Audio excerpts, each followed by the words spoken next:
हमने ये सीखा कि जो भी आप खबर देते हैं उसकी क्रेडिबिलिटी होनी चाहिए, क्योंकि लंबे समय में आपकी क्रेडिबिलिटी होना बहुत जरूरी है। आप जो भी खबर देते हैं उसमें कंसिस्टेंसी होनी चाहिए।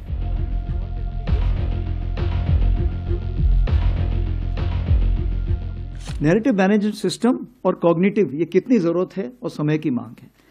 सबसे पहले तो मैं ये बताना चाहूंगा, ऑपरेशन सिंदूर जो है, ऑपरेशन सिंदूर से हमने बहुत लेसन सीखे, लेकिन हम उसके पहले भी बहुत तैयारी कर चुके थे।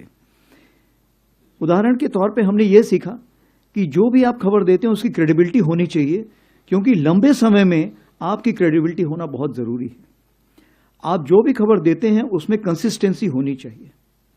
तीसरी चीज ये होनी चाहिए कि किसी भी नैरेटिव मैनेजमेंट डोमेन में या कॉग्निटिव डोमेन में वैक्यूम नहीं होना चाहिए। अगर वैक्यूम नहीं होगा तो नेगेटिव न्यूज बहुत फास्ट मूव करती है। चौथी चीज क्या है कि आप नेगेटिव न्यूज को कितना तूल देते हैं। आपने ये देखना है कि कितनी नेगेटिव न्यूज नहीं आई थी। उदाहरण के तौर पे मैं आपको बताना चाहता हूं कि जब से 22 अप्रैल के बाद से जितने भी हमारे ट्विटर हैंडल थे इंडियन आर्मी के, वो सारे ट्विटर हैंडल जो वेस्टर्न फ्रंट को फेस कर रहे थे वो बंद कर दिए गए थे, ताकि कोई ऐसा ना करे कि वेस्टर्न कमांड ने ये बोला है और जब तक हम वेस्टर्न कमांड से चेक करें तब तक वो न्यूज सब जगह जा चुकी है। तो जो सिंगल सोर्स ऑफ ट्रुथ था, वो सिंगल सोर्स ऑफ ट्रुथ हमने सिर्फ एडीजी स्ट्रैटकॉम रखा था। इसीलिए आप देखेंगे कि हम लोगों की क्रेडिबिलिटी बहुत हाई थी। दूसरी चीज ये है, हमने इन्फो ऑप्स ग्रुप्स और इन्फो ऑप्स डेस्क बनाए हुए हैं जो कोर हेडक्वार्टर तक पहुंच चुके हैं, और ये जो है कार्रवाई करते हैं इस प्रकार की कि जहां भी कोई इंफॉर्मेशन है वो सही जगह से सही वक्त पर पहुंचे। सबसे बड़ी बात आती है साइकोलॉजिकल डिफेंस की। साइकोलॉजिकल डिफेंस क्यों? मेरे पास आज की तारीख पे वेटरन्स को मिला के, उनके डिपेंडेंट्स को मिला के 1.3 करोड़ पॉपुलेशन है, यानी 1% पॉपुलेशन तो मेरे पास, जिसको मुझे डायरेक्टली रीच करना है।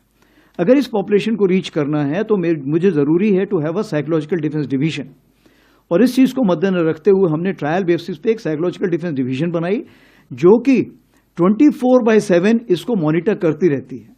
क्यों? क्योंकि किसी भी देश में, आप ये ऐसा नहीं है कि सिर्फ पाकिस्तान से उभर के चीजें आ रही हैं, हो सकता है टर्की से उभर के आए, हो सकता है और किसी और देश से भी उभर के आए। तो चूंकि उनके टाइमिंग्स अलग है, इसलिए 24 घंटे इसको नजर रखनी पड़ती है और उस पर हम कार्रवाई करते हैं। इसमें चूंकि होल ऑफ नेशन अप्रोच होता है, तो जैसे आपको पता है कि एक सेंट्रल सेल बनाया गया था जिसमें हर मिनिस्ट्री के लोग बैठे हुए थे और फेक न्यूज को वो काउंटर कर रहे थे और करेक्ट न्यूज देने की कोशिश कर रहे थे। उसके अलावा अब सिंदूर के टाइम पर हमने डीआईबी के साथ और मैती के साथ मिलके बहुत सारे यूआरएल्स, यूट्यूब चैनल्स और ट्विटर हैंडल्स को ब्लॉक किया था, क्योंकि वो उस टाइम हमारी नेशनल नेसेसिटी थी। और ऑफ कोर्स फेक न्यूज के ऊपर फेक स्टैंपिंग तो हम खुद ही उसी वक्त लगाते थे जैसे हमको पता लगता है। तो मैं आपको यही कहना चाहूंगा, हमारी तैयारी बहुत थी, और अगर आप उस ट्वीट को देखें जिसको हम बोलते हैं जस्टिस सर्व्ड ऑपरेशन सिंदूर, आज की तारीख पे वो 23 मिलियन हिट्स ले चुका है।